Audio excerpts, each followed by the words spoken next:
নমস্কার। আজকে দুটো বিষয় আপনাদের সামনে রাখার জন্যে এই ভিডিও। একটা সুপ্রিম কোর্টে ওবিসি মামলা, আর একটা হাইকোর্টে আজকে যে আত্মদ্বীপ একটা নতুন রিট ফাইল করেছে সিএ নিয়ে, সেটা নিয়ে। তা প্রথমে ওবিসি মামলার কথাই বলি।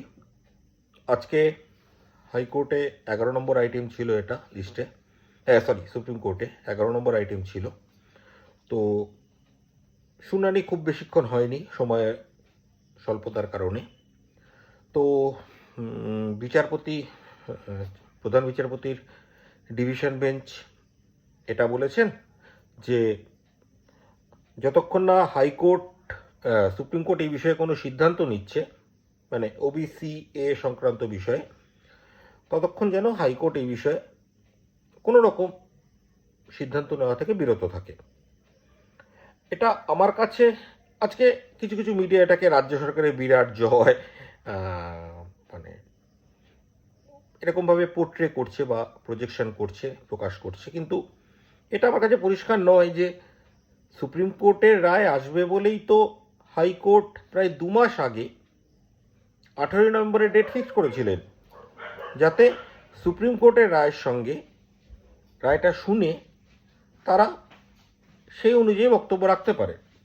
এবার সুপ্রিম কোর্ট যদি 2 মাসের মধ্যে 6-7টা হিয়ারিং ডেট পাওয়ার পরেও সিদ্ধান্ত নিতে না পারেন, কোনো চূড়ান্ত সিদ্ধান্তে পৌঁছাতে না পারেন, সেক্ষেত্রে দায় তো হাইকোর্টের নয়। হাইকোর্টের ডিভিশন বেঞ্চ সুপ্রিম কোর্টে তার উপযুক্ত মান্যতা দিয়েই তো 2 মাসের লম্বা একটা ডেট দিয়েছিলেন।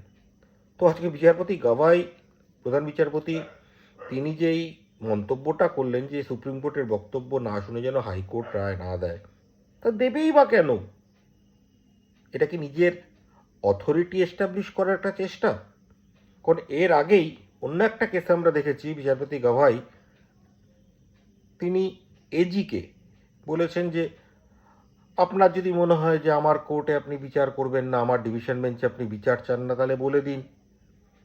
কারণ আপনাদের আচরণ থেকে মনে হচ্ছে যে আমার সামনে আপনারা বিচার চান না, আমার যাওয়ার জন্য আপনারা অপেক্ষা করছেন।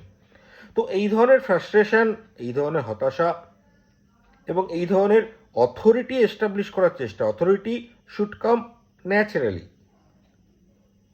আমি সুপ্রিম কোর্ট, আমি প্রধান বিচারপতি, এই আধিপত্য বা এই অথরিটি, এই ক্ষমতা, এই কর্তৃত্ব যদি প্রকাশ করতে হয়, ব্যক্ত করতে হয়, তার মানে কোথাও না কোথাও কিছু না কিছু সন্দেহের অবকাশ রয়ে যাচ্ছে, কিছু না কিছু অবিশ্বাসের বাতাবরণ তৈরি হচ্ছে, যেটা একেবারেই গণতন্ত্র, সুষ্ঠু গণতন্ত্রের স্বার্থে কাম্য নয়। যাই হোক, আপডেট এটা হলো, সুপ্রিম কোর্ট আজকে বলেছেন যে যতক্ষণ না সুপ্রিম কোর্ট এই বিষয়ে, মানে ওবিসি এর বি এই সংক্রান্ত বিষয়ে কোনো চূড়ান্ত সিদ্ধান্ত নিচ্ছেন, ততক্ষণ যেন হাইকোর্ট এই বিষয়ে কোনো সিদ্ধান্ত নেওয়া থেকে বিরত থাকে। কারণ হাইকোর্টে পরবর্তী ডেট ছিল 18 নভেম্বর, যেটা সেপ্টেম্বর মাসেই ডিসাইড হয়েছিল। বা সেপ্টেম্বর থেকে নভেম্বর 2 মাসের মধ্যে সুপ্রিম কোর্ট আনফর্চুনেটলি কোনো সিদ্ধান্তে পৌঁছতে পারেননি। তো আমরা আশা করছি যে আগামী 18 তারিখে হাইকোর্টের যে হিয়ারিং হবে বা সুনির্দিষ্ট আছে হিয়ারিংয়ের জন্য, সেখানে আরও লম্বা একটা ডেট পড়বে। কারণ সুপ্রিম কোর্ট এখনও অবধি কোনো সিদ্ধান্ত নিতে পারেনি, এবং সুপ্রিম কোর্টে পরবর্তী date as per computer generation 9 December. তো মানে 1 মাসেরও বেশি সময়। তো হাইকোর্ট সেক্ষেত্রে যদি জানুয়ারি বা ফেব্রুয়ারি মাসে কোনো ডেট দেয়, সেক্ষেত্রে আমি অবাক হব না। এটা ছিল ওবিসি কেসের আপডেট। 2 নম্বর হচ্ছে, আজকে আত্মদ্বীপের পক্ষ থেকে হাইকোর্টে একটা নতুন রিট ফাইল করা হয়েছে, যেখানে বলা হয়েছে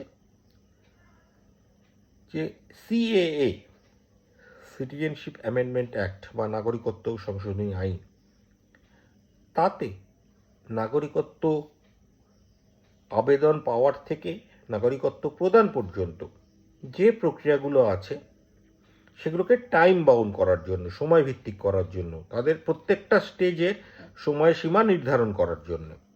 মানে এমন নয় যে for indefinite period of time কেসগুলো চলতেই থাকবে। আমি আবেদন করলাম, ভগবান ভরসে বসে থাকলাম কবে আমার ডেট পড়বে অ্যাপয়েন্টমেন্টে, তারপরও খোদায় মালুম কবে আমার ভেরিফিকেশন হবে, ভগবান খোদা দুজনকেই লিখেছে। আমি কিন্তু চরম অসাম্প্রদায়িক, এটা মাথায় রাখবেন, কখনো সাম্প্রদায়িক বদনাম আমার নামে দেবেন না।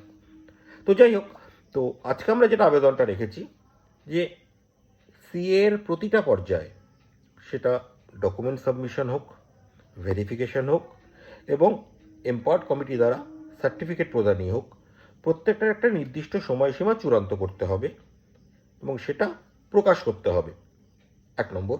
2 নম্বর, যেহেতু এখনও অবধি আমাদের অভিজ্ঞতা হচ্ছে সিএ কোনো টাইম লাইন বা টাইম ফ্রেম ফলো করছে না, এমন উদাহরণ আমাদের কাছে এসছে। জুন মাসে, জুলাই মাসে আবেদন করেছে, তার এখনও হিয়ারিং হয়নি, হিয়ারিং হলে তার এখনও ভেরিফিকেশন হয়নি। কারণ সিএরই যখন একটা জায়গায় বলা রয়েছে, আপনারা যদি সিএর ওয়েবসাইটে যান যেখান থেকে আবেদন করতে হয়, দেখবেন সেখানে বলা হয়েছে রুল 12 অফ দি 2009 সিটিজেনশিপ রুলকে ফলো করা হবে। সেখানে কিন্তু একটা ডেডলাইন প্রেসক্রাইব করা আছে যে 60 দিনের মধ্যে যে ফার্স্ট অথরিটি তাকে এটা জমা নিতে হবে, পরের 30 দিনের মধ্যে ভেরিফিকেশন প্রসেস কমপ্লিট করতে হবে।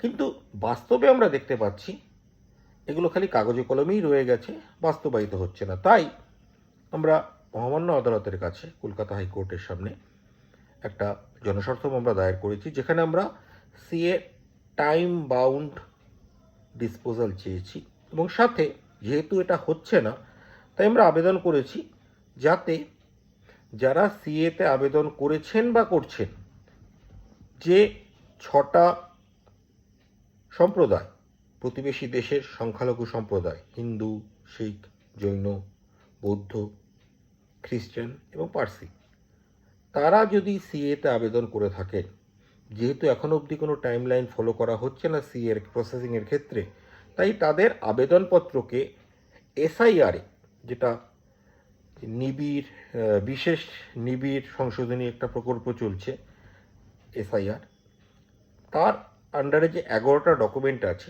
তার সঙ্গে 12তম ডকুমেন্ট হিসাবে এই সিএ আবেদনপত্রকেও গ্রহণ করা হোক, গ্রাহ্য করা হোক, যাতে যারা আবেদন করছেন তারা সরকারি দপ্তরের কোনো অফিসার বা অফিসার্সদের